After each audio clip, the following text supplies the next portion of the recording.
ഇന്ത്യയിലെ ആദ്യത്തെ forest university നിലവിൽ വരുന്നത് എവിടെയാണ്? അത് ഗോരഖ്പൂരിലാണ് കേട്ടോ.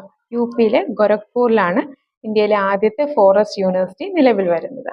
കാർഷിക ദിനം എന്നാണ്. അത് ഡിസംബർ 23-നാണ് കാർഷിക ദിനം. നമ്മുടെ ദേശീയ ഗീതമായിട്ടുള്ള വന്ദേ മാതരം അതിന്റെ 150-ാമത്തെ ആഘോഷം അത് തുടക്കം കുറിച്ചത് എന്നാണ്? അത് 2025 നവംബർ 7-നാണ് കേട്ടോ അതിന് തുടക്കം കുറിച്ചത്.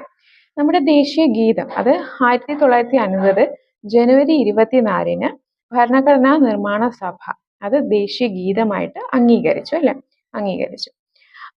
ഈ ദേശീയ ഗീതം ബങ്കിം ചന്ദ്ര ചാറ്റർജി അദ്ദേഹത്തിന്റെ ബംഗാളി നോവൽ ആയിട്ടുള്ള ആനന്ദമഠ് എന്ന് പറയുന്ന ബംഗാളി നോവൽ അതിൽ നിന്നാണ് ഈ ഒരു ദേശീയ ഗീതം എടുത്തത് കേട്ടോ. അത് അംഗീകരിച്ചത് എന്നാണ്? 1950 ജനുവരി 24-നാണ്. നമ്മുടെ തമിഴ്നാട്ടിലെ 4ാമത്തെ ജൈവ വൈവിധ്യ പൈതൃക കേന്ദ്രം എവിടെയാണ്? തമിഴ്നാട്ടിലെ 4ാമത്തെ ജൈവ വൈവിധ്യ പൈതൃക കേന്ദ്രം എവിടെയാണ്? അത് നാഗമല കുന്നിൻപുറം കേട്ടോ. നാഗമല കുന്നിൻപുറം അവിടെയാണ് 4ാമത്തെ ജൈവ വൈവിധ്യ കേന്ദ്രം. എവിടത്തെ? തമിഴ്നാട്. 2025 ഡിസംബറിൽ യുനെസ്കോയുടെ intangible cultural heritage of humanity ലിസ്റ്റിൽ ഇടം നേടിയ ഉത്സവം ഏതാണ്? അത് ദുർഗാ പൂജയാണ് കേട്ടോ. ദുർഗാ പൂജയാണ്. നമ്മുടെ കേരളത്തിൽ നിന്നും 2 കലാരൂപങ്ങൾ ഈ ഒരു ലിസ്റ്റിൽ ഇടം നേടിയിട്ടുണ്ട്. അത് ഏതൊക്കെയാണ്? അത് മുടിയേറ്റും കൂടിയാട്ടവുമാണ് കേട്ടോ. മുടിയേറ്റും കൂടിയാട്ടം.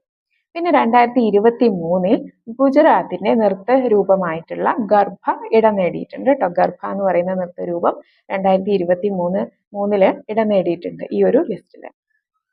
പിന്നെ 16 വയസ്സിന് താഴെയുള്ള കുട്ടികൾക്ക് സോഷ്യൽ മീഡിയ നിരോധിച്ച ആദ്യ രാജ്യം ഏതാണ്? അത് ഓസ്ട്രേലിയയാണ് കേട്ടോ. ഓസ്ട്രേലിയയാണ് 16 വയസ്സിന് താഴെയുള്ള കുട്ടികൾക്ക് സോഷ്യൽ മീഡിയ നിരോധിച്ച രാജ്യം. സ്പെഷ്യൽ ഇന്റൻസീവ് റിവിഷൻ പ്രകാരം വോട്ടർ പട്ടികയുടെ 100% ഡിജിറ്റലൈസ് ചെയ്ത ആദ്യ സംസ്ഥാനം ഏതാണ്? അത് രാജസ്ഥാനാണ് കേട്ടോ. രാജസ്ഥാൻ. അടുത്ത ദി ഗ്രേറ്റ് സാൻഷൻ ഹാക്ക് എന്ന് പറയുന്ന പുസ്തകത്തിന്റെ രചയിതാവ് ആരാണ്? അത് ഊർജിത് പട്ടേൽ. ഊർജിത് പട്ടേലാണ് ദി ഗ്രേറ്റ് സാൻഷൻ ഹാക്ക് എന്ന് പറയുന്ന പുസ്തകം രചിച്ചത്.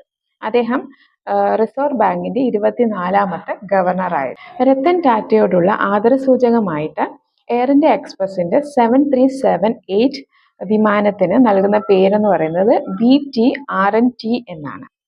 അടുത്ത നമ്മുടെ വന്ദേ ഭാരതിന്റെ സ്ലീപ്പർ ട്രെയിൻ സർവീസ് അത് ആരംഭിക്കുന്നത് എവിടെ മുതൽ എവിടെ വരെയാണ്? അത് ഗുവാഹത്തി മുതൽ കൊൽക്കത്ത വരെയാണ്.